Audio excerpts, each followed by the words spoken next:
傷んだ株の脇にはだいたいこういう新芽が出てきてるんですね。この2つですね。この2つは、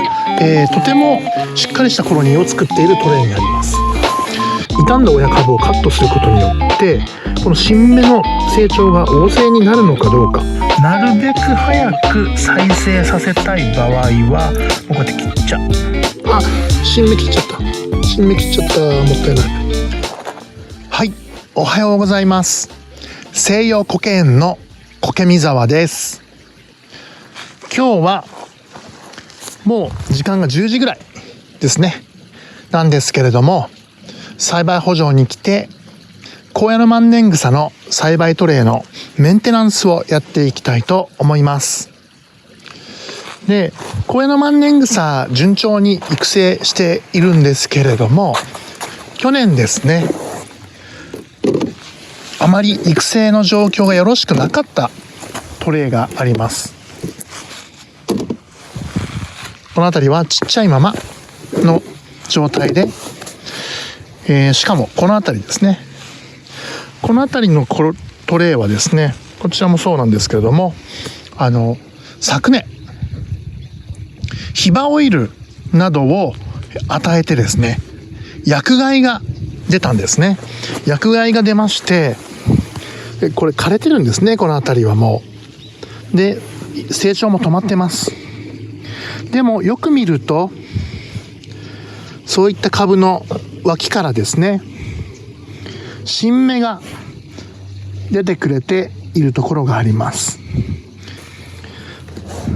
こちらはですね、薬害は出たんですけれども、比較的緑色の株もですね多いです。ここに新芽が今1個出てますよね。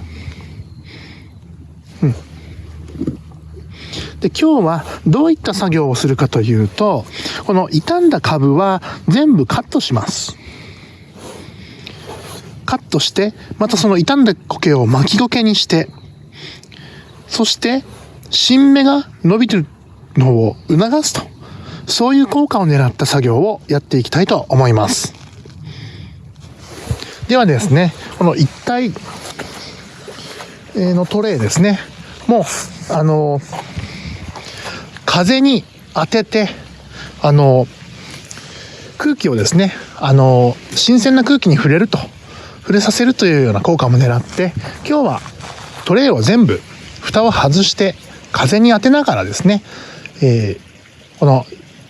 傷んだ株のカットの作業を進めていきたいと思いますので、まずはトレイを全部外していきたいと思います。よいしょ。今トレイを全部開放しました。これでちょっと、1、2時間ですね、新鮮な空気に当てていきたいと思います。はい、それではですね、全体、この前播種したトレイもあれば、昨年から育成を続けていて、もう、栽培状況もうとても生い茂っているトレイもありますし、去年あまり育成状況が良くなかったトレイなどもありますので、ちょっと見ていきましょうか。この2つですね、この2つは、とても密度が濃く芽が出てくれてしっかりしたコロニーを作っているトレイになります。これは葉種の違いでですね、密度が濃い状態で高野万年草が芽吹いてくれたりとか、それともちょっと薄い状態でこのようにですね、若干密度が薄い状態で、芽吹いてくれたりとか、いろいろその種苔の処理の仕方で全然変わってくるんですけれども、これが一番コロニーとしては、密集した状態のトレイになるかなと思います。ただですね、昨日ちょっともうこの辺買ったんですけれども、このようにですね、密度が濃すぎることによってこの混み合ってくると蒸れてくるんですね。それでちょっと茶色く変色したりとかしてきます。これはですね、そうならないようにベンレートなどの殺菌剤をかけて菌にやられないようにですねしているんですけれども、それでもどうしてもここまでのコロニーになると、傷みが出てくる苔というのが出てきますね。はい、こちらのトレイなんですけれども、これも箸の違いでこのようになってますけれども、ここにですねオオカサゴケちゃんが、高野万年草に紛れて立派に育成してくれています。オオカサゴケなんかも生えてます。この株はですね、全体的にまだちょっとちっちゃかったんで出荷にまでは至ってないんですけれども、これをまたさらに栽培して来年の夏にはですね、おそらく元気なもう立派な株にまた成長してくれるようなコロニーを作ってくれると思いますので、これはこのまま栽培を続けていきたいと思います。こちらなんかどうでしょうか。コロニーが薄い分ですね、よくわかるんですけれども、新芽がかなり出てますよね。これははい、こういった形ですね。新芽がたくさん出てます。でこれはまた新芽の成長を促して来年の春過ぎですねにはおそらく立派な株に成長してくれると思いますので、育成を続けたいと思います。でこちらなんですけれども、こちらがですねとても育成状況の良いトレイです。これもですね、葉種の違いでこのように立派な株に成長してくれているというような状態です。育成の条件は全て同じで、葉種のタイミングがちょっと違ったのと、葉種の仕方がちょっと違ったという感じなんですけれども、こんなに育成の差が出ます。で、昨日もちょっと作業していたんですけれども、こういった傷んだこういう株ですね、傷んだ株、こういう株なんですけれども、こういう株はですね、もう先っちょ切って、それで根元も切ると。でおそらくですね、こう手繰っていくとこの下に新芽がもう出てますよね。たくさん新芽が出てます。こういった新芽の成長を促していくと。でこういう株、立派な株なんですけれども、枝が傷んでますよね。こういう枝が傷んだものはもう、出荷できない株になるんで、茎伏せと同じような処理の仕方、成長点を切ってで根元も切ると。それでこれをまたここに巻き苔しておくと株が増えてくれます。そういう効果を狙ってですね、このように傷んだ株はこのようにカットして巻き苔にしておくと、そういう作業をやるということですね。でこれをやることによって何もしない時よりも株の数を増やしたい、そういう狙いを持ってやってるんですけれども、その実際にはですね、この残してても新芽は出ます。なのでやった時とやらない時で実際差があるのかということなんですが、それはちょっと私もですね、まだまだ経験不足なこともあって、実際にこの作業をやる時とやらない時でどれぐらい差があるのかというのをですね、正確には私もちょっとわからないんですけれども、おそらくこうやらない時よりもやった時の方が芽の数は確実に増えるだろうというふうには思っています。実際このカットすることでですね、巻き苔の効果は確実にありますので、このカットした苔からも芽が出てくれるということは、少なからずこれは確実に言えるかと思います。あとはですね、その株が増える増えないというそういうお話もあるんですが、それとは別にですね、こういう大きな株を出荷できないこの株ですね、これ傷んだ株、これも大きいんですけれども、毛先がですねちょっと傷んでますよね。この株を大きな株を残してしまうと、収穫の時に出荷できる株とできない株を探すのにとても苦労するんですね。で西予古県ではこの毛先の傷んだ株というのは基本的に出荷しませんので、そういった株はもうカットして排除しておくという感じで、栽培の、時の収穫の効率を上げるという意味でもこの作業をやっています。でこれちょっと見ていただくと分かるんですけれども、傷んだ株なんですが、そこからですねさらに新芽を出そうとしてますよね。この状態になることがあるんですね。傷んだ株のその根元から新芽を出してくれればですね、このようにですね根元から新芽を出してくれると、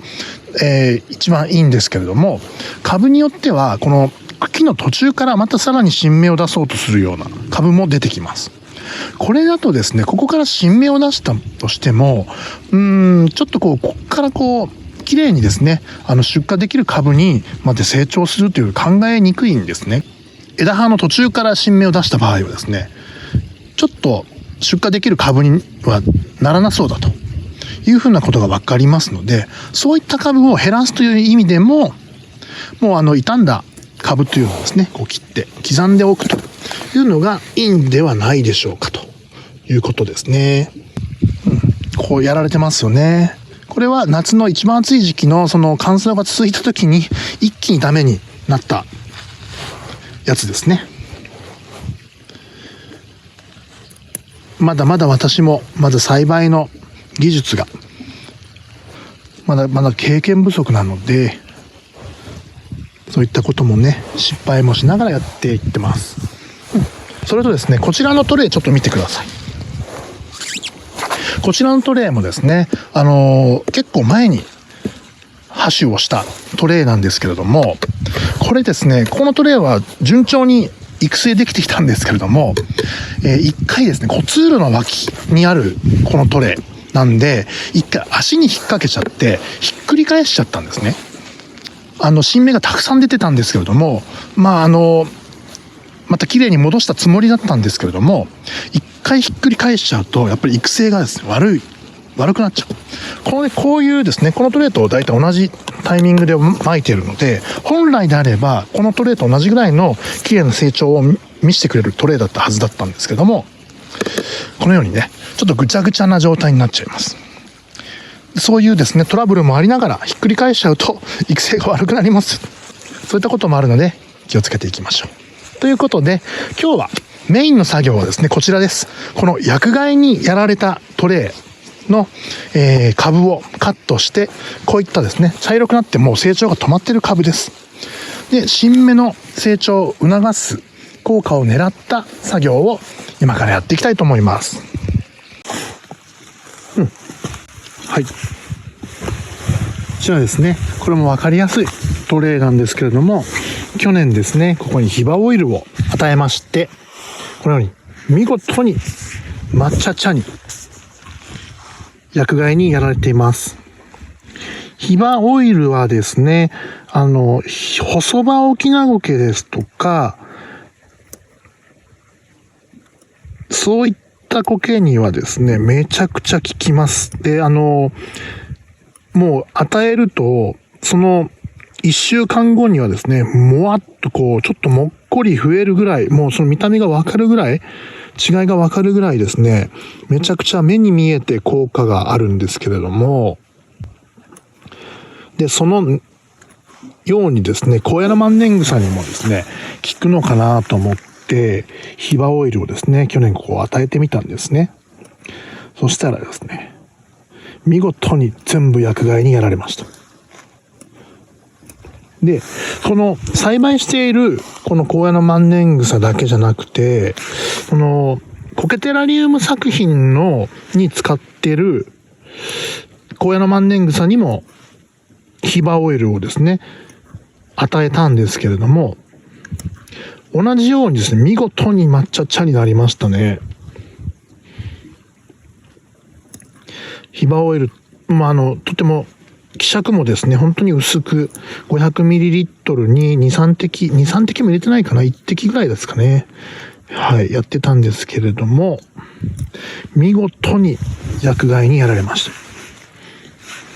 おそらく苔の種類によって、その植物のエキス、そのヒバオイルとかですね、杉、ヒノキ、そういったエキスが効くものと効かないものとあるんじゃないかなと思いますけれども、細葉オキナゴケとかアラハシラガゴケですね、そういった白髪ゴケ系の同じような種類の苔はおそらくヒバオイルてきめんに効果があるんだと思います。実際その木の根元に生えてるくらいですからね、それは相性いいでしょうね。ただ高野の万年草にはですね、ちょっとこれは薬害が出ちゃいましたね。なので私はそれ以来ですね、高野の万年草にはヒバオイルは絶対使わないようにするようになりました。で、去年ね、このトレ成長すごく順調にしていて楽しみにしていたんですけれども、一気にですね、この一体のトレイ、薬害にやられてですね、もう大ショック。まあこれも経験です。まだですね、私も苔栽培やり始めて3年ぐらいしか経ってないので、まだまだ経験が足りません。いろんな経験をしながらですね、栽培農家として成長していくんですね。それでですね、実際にですね、この傷んだ株をカットする作業なんですけれども、これをするときとしないときで実際どれぐらいの効果があるのかというのが、私もですね、わかりません。傷んだ株は残しててもですね、結局このままも成長しても出荷もできないし、大きくもならないんで、どっちみち残してても、しょうがないなと思ってカットしてます。で、これカットしてこうやって巻き苔にしておくとですね、確実にこのカットしたところからも、芽は出てくれると思いますけれども、で、この新芽が伸びてる、この新芽がですね、その元々の親株を、傷んだ親株をカットすることによって、この新芽の成長が旺盛になるのかどうか。あ、新芽切っちゃった。新芽切っちゃった。もったいない。喋りながら作業しているとですね、新芽をカットしたりとかもしちゃいますね。よいしょ。気をつけながらやります。やっていきたいと思いますけれど。よいしょ。この、何の話してましたっけ？そう、カットした時としない時で新芽の成長に影響がどれぐらい違うのかというのは、私もですね、やってみないとわからないので、やってみて、で、また、この新芽たちがですね、成長して、来年の4月とか、5月、6月ぐらいですかね、またその、一番新芽が出る最盛期の時の状況なども見て、で、夏ですね、出た新芽が成長してくれたりとかするので、その様子をですね、実際見ながら、また、わかることがあれば、動画にして、解説できればなと思います。この辺もですね、薬害にやられながらも、新芽を出してくれました。ね、昨日もこの作業してたんですけれども、今日また改めてですね、見てみると、まだカットしきれてないところがたくさんありましたね。あ、まだこれ切ってる。新芽切っちゃうな。ダメですね。今、冬の時期はですね、夏ほどではないんですけれども、初夏ほどではないんですが、この時期もね、新芽を出してくれます。高野万年草は年に2回芽吹きます。夏を過ぎて秋、気温が下がってきた時ですね、に芽を出しますけれども、それ以上に夏の前ですね、寒さが過ぎて暖かくなってきた頃から、夏が本格的になる前ですね、本格的な暑さが来る前、それまでにですね、めちゃくちゃ新芽を出します。夏場の方がですね、初夏の方の新芽の方が勢いよくですね、数も多く新芽を伸ばしてくれますので、年に2回芽吹くんですね。で、冬場の芽吹きの場合は、そのまま冬に入るので、その新芽の成長緩慢なんですけれども、初夏の頃の芽吹きはですね、そのまま枝葉の切っちゃった。そのままですね、枝葉の成長の時期に入っていくので、夏の成長、夏場の新芽のですね、芽吹きからの成長の高野万年草っていうのはですね、とっても見ていて楽しいですね。ぐんぐん伸びてくれます。今、12月の前半ですけれども、今の時期ね、ご家庭で育てられている方も、新芽出てる方いらっしゃるんじゃないでしょうか。今の時期はですね、新芽が出るタイミングなんですが、またご家庭の中でですね、苔テラリウムで育てている場合は、家の中の気温っていうのは外に比べると暖かいですよね。なので春のような状態がずっと冬場続くので、家の中で小屋の万年草を苔テラリウムで育てている方は、冬の時期はですね、結構小屋の万年草も成長旺盛な方もいらっしゃると思います。それはご自宅のまた新芽来ちゃった。それはですね、ご自宅の暖房の状況とか、そういった置き場所の部屋の暖かさがどうかとかですね、そういった条件によって変わってきますけれども、冬場室内で小屋の万年草育てられている方は意外にそういった面白い成長を見せてくれると思います。ピンセット持ってきました。よいしょ。ピンセットでつまみながら、この根元の新芽を切らないように親株傷んだものをカットすると。こちらですね、いろいろ今ダメージ出ていた株をカットしていて気づいたんですけれども、このね、傷んだ株の脇にはだいたいこういう新芽が出てきてるんですね。で、こっちちょっともう切っちゃったんで分かりにくい。これ分かりやすいかな。この傷んでますよね、この株、親株。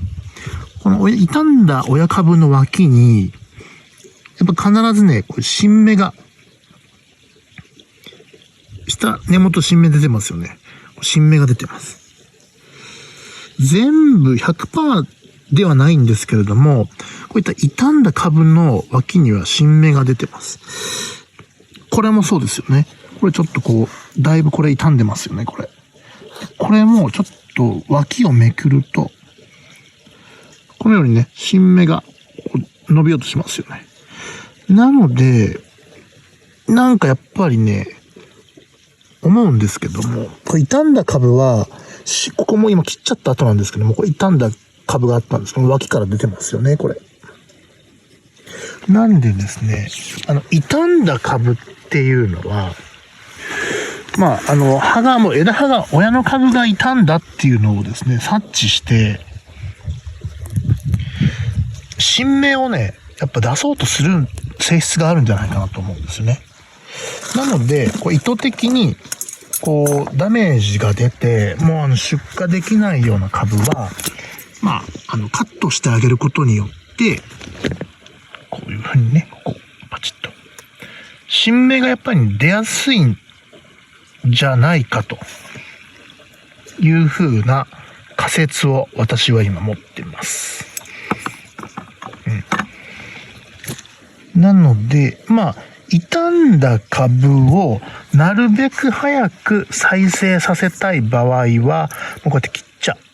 う。で、あなたはもう傷んだんで新芽を出してくださいねというのを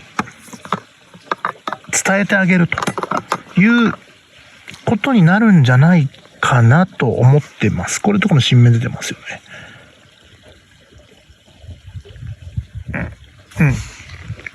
ですね。で、健康な株も、もちろん新芽出すんで、健康な株は健康な株でそのまま綺麗に新芽出してくれればそれでいいんですけども、傷んだ株は早めにもうカットしてあげると新芽出しやすいということがあるんじゃないかなと思いつつ切ってますね。まだわかりません。はい。それではですね、カット作業ですとかメンテナンス終わりましたので、最後水かけて、蓋をして帰りたいと思います。はい、こちら栽培のトレイ全部蓋をして今日の作業を終わりたいと思います。はい、今日の動画は小屋の万年草の、傷んだ株の、メンテナンス方法ですね。そして栽培の効率を高めるような、メンテナンス方法の、ご紹介をいたしました。今日やった、実施した内容がですね、これが本当にいい結果をもたらすのかというのは、私も今実験段階です。実験段階なんですけれども、おそらく良くなるであろうというですね、それ私なりの仮説を持って今作業をしておりますので、この結果がですね、またどうなったのかというのは今後の栽培の様子を通じてまた皆様に結果をお知らせできればと思いますので、今後ともよろしくお願いいたします。で、今日の動画もしよろしければですね、参考になったなという方はグッドボタンいただけると非常に嬉しいです。そしてですね、それでまだチャンネルのご登録いただいてない方がいらっしゃれば、ぜひご登録していただけると非常に嬉しいです。今日の動画はですね、この辺りで締めたいと思います。いつも最後までご視聴いただきまして誠にありがとうございます。西予苔園苔見沢、この辺りで失礼いたします。また次の動画でお会いいたしましょう。それではさようなら。